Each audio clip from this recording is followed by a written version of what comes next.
मैं हूं अभिनव सर और आज की इस वीडियो में मैं विद्युत धारा के बारे में समझाने जा रहा हूं। तो इस वीडियो को बच्चों लास्ट तक जरूर देखें। तो चलिए शुरू करते हैं इस वीडियो को। विद्युत धारा, आवेश, इसमें सबसे पहला टर्म आता है आवेश। आवेश क्या होता है? तो जब कांच की छड़ को रेशम से रगड़ते हैं तथा एबोनाइट की छड़ को बिल्ली की खाल से रगड़ते हैं तो उनमें कागज के छोटे छोटे टुकड़ों, तिनकों को आकर्षित करने का गुण उत्पन्न हो जाता है। इसे वैद्युत आवेश कहते हैं। कांच की छड़ पर उत्पन्न आवेश धनावेश तथा अंबर या आबनूस एबोनाइट की छड़ पर उत्पन्न आवेश ऋण आवेश होता है।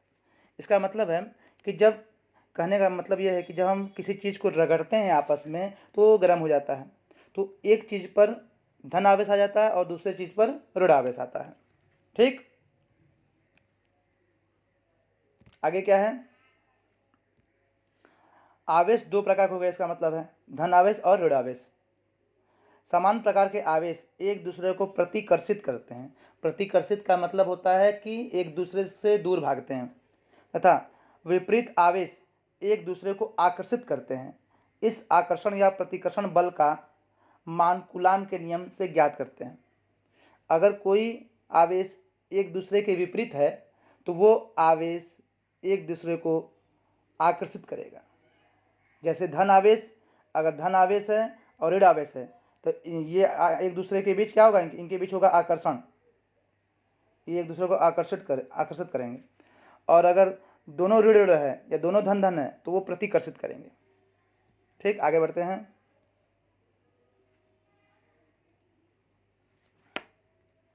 जब दो वस्तुओं को आपस में रगड़ा जाता है तो दोनों पर समान रूप से विपरीत प्रकार का आवेश उत्पन्न होता है। इसमें देखिए क्या कह रहा है कि जब दो चीज़ों को आपस में रगड़ा जाता है तो एक पर हमेशा पॉजिटिव चार्ज मतलब कि धन आवेश और दूसरे पर हमेशा ऋण आवेश आता है। दोनों पर एक ही जैसा चार्ज, एक ही जैसा आवेश नहीं आएगा, दोनों पर विपरीत चार्ज आएंगे और दोनों एक दूसरे को आकर्षित करेंगे। आवेशन का कारण, घर्षण के कारण एक दूसरे से मुक्त इलेक्ट्रॉन दूसरी वस्तु पर चले जाते हैं, जिससे एक वस्तु पर इलेक्ट्रॉन की कमी हो जाती है और उस पर धन आवेश और दूसरे वस्तु पर इलेक्ट्रॉन की अधिकता हो जाती है, उस पर ऋण आवेश उत्पन्न हो जाता है। इसका मतलब है कि घर्षण कारण, जब हम किसी चीज़ को रगड़ रहे हैं उसमें घर्षण की क्रिया हो रही है। जब घर्षण की क्रिया हो रही है तो एक पर इलेक्ट्रॉन बढ़ेगा, एक पर इलेक्ट्रॉन घटेगा। मान लीजिए किसी भी इलेक्ट्रॉन है तो ये इलेक्ट्रॉन एक से दूसरे चला जाएगा। जिस पर इलेक्ट्रॉन की कमी होगी उसको बोलते हैं धन आवेश। यहाँ बच्चे कन्फ्यूज होते हैं। धन आवेश का मतलब है इलेक्ट्रॉन की कमी और ऋण आवेश का मतलब है इलेक्ट्रॉन की अधिकता। ऋण मतलब वहाँ इलेक्ट्रॉन बढ़ गए हैं, धन मतलब इलेक्ट्रॉन घट गए हैं। यहाँ पर थोड़ा कन्फ्यूजन होता है, इसलिए इस पर थोड़ा जोर दीजिएगा आप लोग समझने के लिए कि अगर किसी भी वस्तु पर अगर धन आवेश है इसका मतलब है कि उस पर इलेक्ट्रॉन की कमी हुई है और ऋण आवेश का मतलब है इलेक्ट्रॉन अधिक हो गया है। यदि n इलेक्ट्रॉनों का स्थानांतरण होता है तब उत्पन्न आवेश, स्थानांतरण मतलब होता है कि एक इलेक्ट्रॉन एक वस्तु से दूसरे वस्तु में चला गया है, उसको बोलते हैं स्थानांतरण। तब उत्पन्न आवेश का सूत्र क्या हो जाएगा? Q बराबर एन ई। Q बराबर Q है, Q बराबर होता है, Q मतलब होता है आवेश। ठीक, एन ई, ई मतलब इलेक्ट्रॉन और एन मतलब होता है इलेक्ट्रॉन की संख्या। ठीक, देखिए यहाँ लिखा भी हुआ है, जहाँ ई इलेक्ट्रॉन का आवेश है, ई का मान होता है 1.6, 1.6 गुणे 10 के घाते -19, 1.6 इंटू 10 टू पावर -19, 1.6 1.6 इंटू 10 के घाते -19 कूलाम, ये कूलाम में होता है। आवेश का मात्रक कूलाम होता है। आगे देखिए, आगे क्या है? सुचालक, सुचालक को वैद्युत चालक भी कहते हैं। वे पदार्थ जिनमें होकर विद्युत आवेश प्रवाहित हो जाती है विद्युत चालक कहलाता है, विद्युत चालक कहते हैं। ऐसा पदार्थ जिसमें विद्युत धारा प्रवाहित हो जाती है, प्रवाहित मतलब होता है उसको पार करके आगे निकल जाती है। जैसे मान लीजिए ये सुचालक वस्तु है तो यहाँ से विद्युत धारा हम भेज रहे हैं तो इसको पार करते हुए इस पार आ जाए। ठीक, ऐसे वस्तु को हम कहते हैं सुचालक। इसको हम इसमें बिजली भगा सकें। ठीक है, जैसे तांबा, चांदी, सोना। मानव का शरीर, हमारा शरीर भी विद्युत का सुचालक है, इसीलिए हमें करंट मारता है। अगर हमारा शरीर सुचालक ना होता, कुचालक होता, तो हमें करंट नहीं लगता। ग्रेफाइट, पारा, ये सब चीज़ें क्या हैं? विद्युत के सुचालक हैं। अगला पॉइंट है कुचालक। इसको बोलते हैं विद्युत रोधी। विद्युत को रोक देता है।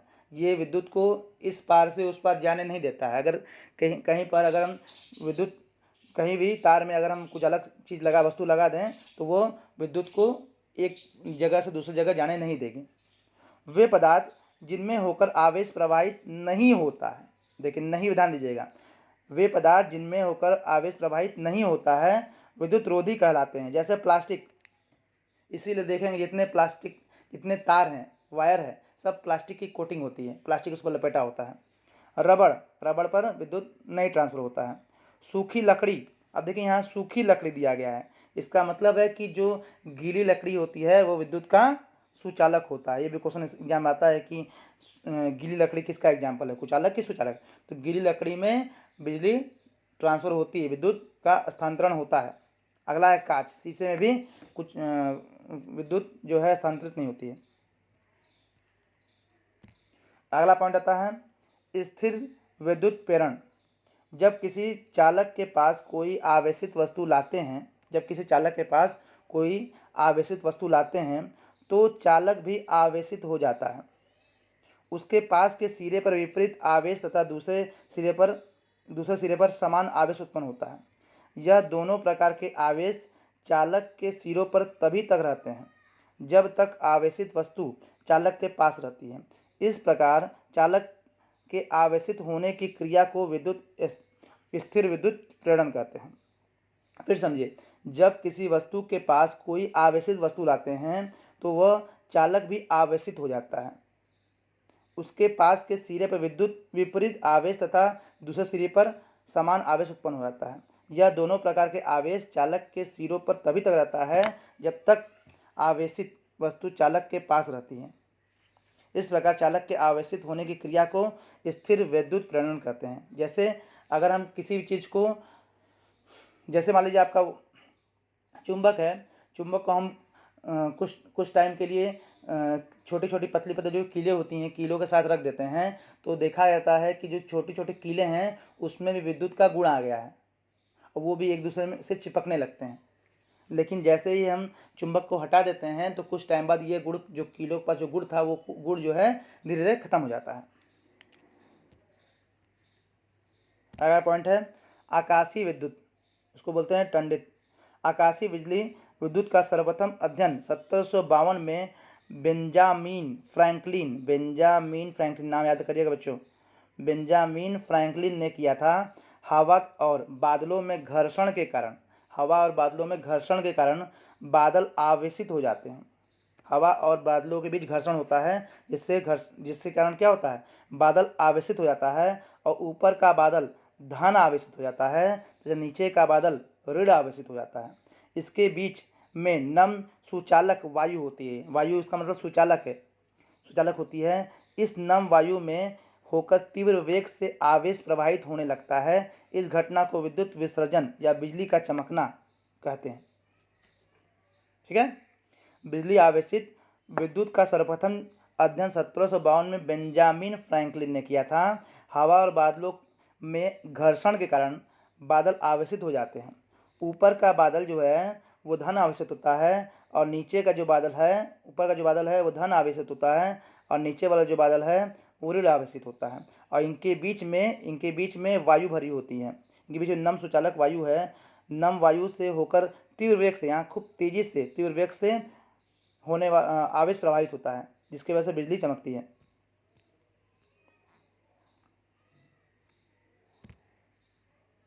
टंडित चालक। टंडित आघात से बचने के लिए धातु तांबे की लंबी मोटी पत्ती भवन के ऊपरी सिरे से प्रारंभ होकर पृथ्वी के अंदर नीचे तक जाती है। इसे टंडित चालक कहते हैं। ऐसा आपने देखा होगा कि कभी कभी होता है कि किसी के घर में बिजली गिर गई है और जब बिजली गिरी है तो उसका घर पूरा फट जाता है। तो लोग क्या इससे बचने के लिए क्या करते हैं, एक ऐसा लोहे की रॉड या तांबे की धातु की बनी मोटी रॉड जो होता है छत से किसी कॉर्नर पे लगा देंगे, वो धरती के अंदर तक वो रॉड जाएगा, जिससे अगर कभी बिजली गिरती भी है तो जो रॉड रहेगा लोहे का वो उसको अपने ओर आकर्षित कर लेगी और पूरे बिजली को धरती के अंदर लेते जाएगी, जिससे पूरे घर पर कोई असर नहीं होगा और उनका घर बच जाएगा। इस चालक से आवेशित पृथ्वी के अंदर चला जाता है और भवन सुरक्षित रहता है, घर खराब नहीं होता है। टंडित आघात से हानि व लाभ। हानि क्या है, भवनों, पेड़ों, जीव जंतु पर आघात प्रभाव पड़ता है क्योंकि टंडित उन्हें जला देती है। दूसरा, टंडित मतलब क्या हुआ, बिजली गिरना, विद्युत उपकरणों के जल जाने की संभावना बनी रहती है। लाभ क्या है, टंडित से उत्पन्न उष्मा प्रकाश के कारण वायुमंडल में की नाइट्रोजन ऑक्सीजन से क्रिया करके नाइट्रोजन के ऑक्साइड बनाती है। नाइट्रोजन ऑक्साइड वर्षा के जल में मिलकर पृथ्वी की उर्वरा शक्ति बढ़ाते हैं। देखिए, दूसरा पॉइंट आप लोग नहीं जानते होंगे, पहला तो जानते ही होंगे कि हाँ बिजली गिर जाती है तो उससे नुकसान होता है। क्या है, अगर बिजली गिरती है उससे जो उष्मा उत्पन्न हो रही है, उष्मा जो प्रोड्यूस हो रही है, उत्पन्न हो रही है या बन रही है प्रकाश के कारण वायुमंडल की नाइट्रोजन ऑक्साइड से क्रिया करके, वायुमंडल में जो नाइट्रोजन ऑक्साइड है उस नाइट्रोजन ऑक्साइड से क्रिया करके नाइट्रोजन के ऑक्साइड बनाती है, और ये नाइट्रोजन ऑक्साइड वर्षा के जल में मिलकर पृथ्वी की उर्वरा शक्ति बढ़ाती है। टंडित से उत्पन्न ऊर्जा वायुमंडल की ऑक्सीजन को ओजोन में परिवर्तित कर देती है। टंडित टंडित से उत्पन्न ऊर्जा जो है वायुमंडल की ऑक्सीजन से को ओजोन में परिवर्तित कर देती है। और जैसा कि आप जानते हैं कि हमारा जो पृथ्वी है वो ओजोन की एक कवरिंग, एक लेयर से कवर है, ढका हुआ है, ओजोन से के एक कवर से ढका हुआ है, जो हमारे वायुमंडल में जो गैसें हैं, जो वायुमंडल वायुमंडल को बचाए रखे हैं, क्योंकि जो सूर्य होती है, सूर्य से पराबैंगनी किरणें जो होती हैं, अल्ट्रावायलेट रेज जो है वो पृथ्वी पर आती है, तो वो बहुत गर्म होती है और उसमें इतनी अधिक एनर्जी होती है, या फिर ये मानिए कि वो इतना हमारे शरीर के, हमारे स्किन के लिए, चमड़े के लिए इतना हानिकारक होता है कि हमारा अगर वो ओजोन लेयर ना हो तो हमें स्किन मतलब चमड़े का कैंसर हो जाए, स्किन कैंसर हो जाए। ठीक है, तो जो ओजोन लेयर है वो हमारी किसी न किसी तरीके से बहुत रक्षा करती है। ठीक है, विद्युत धारा, आवेश के प्रवाह की दर को विद्युत धारा कहते हैं। आवेश के प्रवाह की दर को विद्युत धारा कहते हैं। मान लीजिए किस समय में कितना आवेश प्रवाहित हो जा रहा है, कितना आवेश चला जा रहा है, उसको हम विद्युत धारा कहते हैं। प्रति सेकेंड प्रवाहित आवेश को विद्युत धारा कहते हैं। इसे हम आई बराबर क्यू बटे टी लिखते हैं। आई बराबर क्यू बटे टी, क्यू क्या है, आवेश है, और टी क्या है, समय है, मतलब कितने समय में कितना आवेश चला जा रहा है या प्रवाहित हो रहा है, उसे हम प्रवाहित धारा कहते हैं। धारा का मात्रक एम्पियर है, एम्पियर, इसको याद रखिएगा। नेक्स्ट है, अर्थात किसी चालक में 1 सेकंड में 1 कूलाम आवेश प्रवाहित होता है, तो उसमें बहने वाली धारा 1 एम्पियर है। जैसे मान लीजिए अगर हमारा फार्मूला भी था, अभी हमने देखा, फार्मूला था आवेश बराबर होता है क्यू बटे टी। ठीक, तो मान लीजिए जो क्यू है वो 1 है, 1 कूलाम, और टी जो है 1 है, 1 सेकेंड है। तो इसकी परिभाषा बनाया हुआ है कि किसी चालक में 1 सेकंड में 1 सेकंड नीचे है में 1 कूलाम आवेश प्रवाहित होता है। 1 सेकंड में 1 कूलाम आवेश प्रवाहित होता है, तो उसमें बहने वाली धारा 1 एम्पियर होगी, उसमें बहने वाली धारा जो है 1 एम्पियर होगी। ठीक, विद्युत धारा के प्रकार। विद्युत धारा 2 प्रकार की होती है, एक होती है दिष्ट धारा, दूसरी होती है प्रत्यावर्ती धारा। टॉर्च सेल बैटरी से प्राप्त धारा दिष्ट धारा तथा पावर स्टेशन से प्राप्त धारा प्रत्यावर्ती धारा होती है। जब जो बिजली आपके घर आ रही है, जो लाइट आपके घर आ रही है, उसको हम बोलते हैं प्रत्यावर्ती धारा, इसी को हम इंग्लिश में बोलते हैं एसी। ठीक, एसी अल्टरनेट करंट। और जो धारा जो बिजली जो सेल में होती है, बैटरी में होती है, टार्च में होती है, उसको बोलते हैं डीसी। ठीक, तो वो हो गया आपका डिस्ट करंट।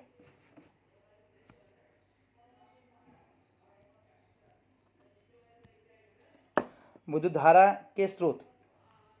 विद्युत धारा के क्या स्रोत है, विद्युत सेल, विद्युत जनरेटर या जनरेटर, मतलब विद्युत धारा कहाँ से हम बना सकते हैं, सेल से, बैटरी से और जनरेटर से।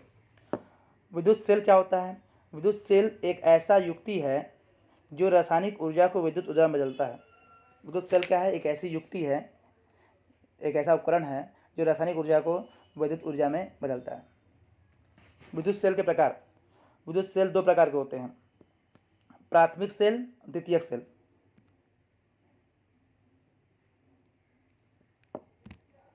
प्राथमिक सेल वह सेल है जिन्हें पुनः आवेशित नहीं किया जा सकता। एक ऐसा सेल है जिसे फिर से चार्ज नहीं कर सकते हैं। इन सेलों में होने वाली रासायनिक क्रियाएं अनुत्क्रमणीय होती है, जैसे लेक्लासी सेल, डेनियल सेल, वोल्टीय सेल, शुष्क सेल, बटन सेल प्राथमिक सेल है। मतलब हम इनको दोबारा हम आवेशित नहीं कर सकते हैं, चार्ज नहीं कर सकते हैं। द्वितीयक सेल वह सेल हैं जिन्हें पुनः आवेशित किया जा सकता है। इन सेलों में विद्युत धारा प्रवाहित करके विद्युत ऊर्जा को रासायनिक ऊर्जा में बदला जा सकता है। इसे सेल का आवेशन कहते हैं। सेल को उपयोग में लाने पर पुनः रासायनिक ऊर्जा को विद्युत ऊर्जा में बदला जाता है। इसे निरावेश कहते हैं। यह सेल विद्युत ऊर्जा को रासायनिक ऊर्जा में संचित करते हैं, अतः इन्हें संचालक सेल कहते हैं। सीसा संचालक सेल है तथा नीले सेल द्वितीयक सेल है। बैटरी, दो या दो से अधिक सेल के संयोजन को बैटरी कहते हैं। जब दो या दो से अधिक बैटरी मिल जाती है, जब दो या दो से अधिक सेल मिल जाते हैं, जुड़ जाते हैं, उनको हम बोलते हैं बैटरी। अब बच्चे अक्सर सेल और बैटरी में कन्फ्यूजन होते हैं। तो सेल क्या है और बैटरी क्या है? बैटरी जब दो या दो से अधिक सेल आपस में जुड़ जाते हैं, उनको हम बैटरी कहते हैं। ठीक। विद्युत वाहक बल, एक कूलाम आवेश को संपूर्ण परिपथ बाह्य व आंतरिक में प्रवाहित करने के लिए आवश्यक ऊर्जा को सेल का विद्युत वाहक बल कहते हैं। एक कूलाम आवेश को संपूर्ण परिपथ में प्रवाहित करने के लिए आवश्यक ऊर्जा को सेल का विद्युत वाहक बल कहते हैं। इसमें E बराबर है सेल द्वारा प्राप्त ऊर्जा जूल में बटे संपूर्ण परिपथ में प्रवाहित ऊर्जा। इसका मात्रक जूल प्रति कूलाम या वोल्ट है। इसका मात्रक क्या है? वोल्ट है। बच्चों, वीडियो ज़्यादा लंबी नहीं करूँगा मैं, और अगर ये वीडियो पसंद आया हो तो इस वीडियो को आप लाइक करो, सब्सक्राइब करें, और अगर पसंद आया है तो आप हमें बताइए, मैं इसका सेकंड पार्ट भी लेके आऊँगा। इसमें इसके कुछ पोर्शन बचे हुए हैं, उसको मैं बनाऊँगा, और इसमें कई सारे न्यूमेरिकल बने हुए हैं, मतलब प्रश्न दिए हुए हैं, उस प्रश्नों को मैं हल करा के आपके सामने प्रस्तुत करूँगा। तो बच्चों, आज मैं इस वीडियो को यहीं ख़त्म करता हूँ, और मिलते हैं नेक्स्ट वीडियो में।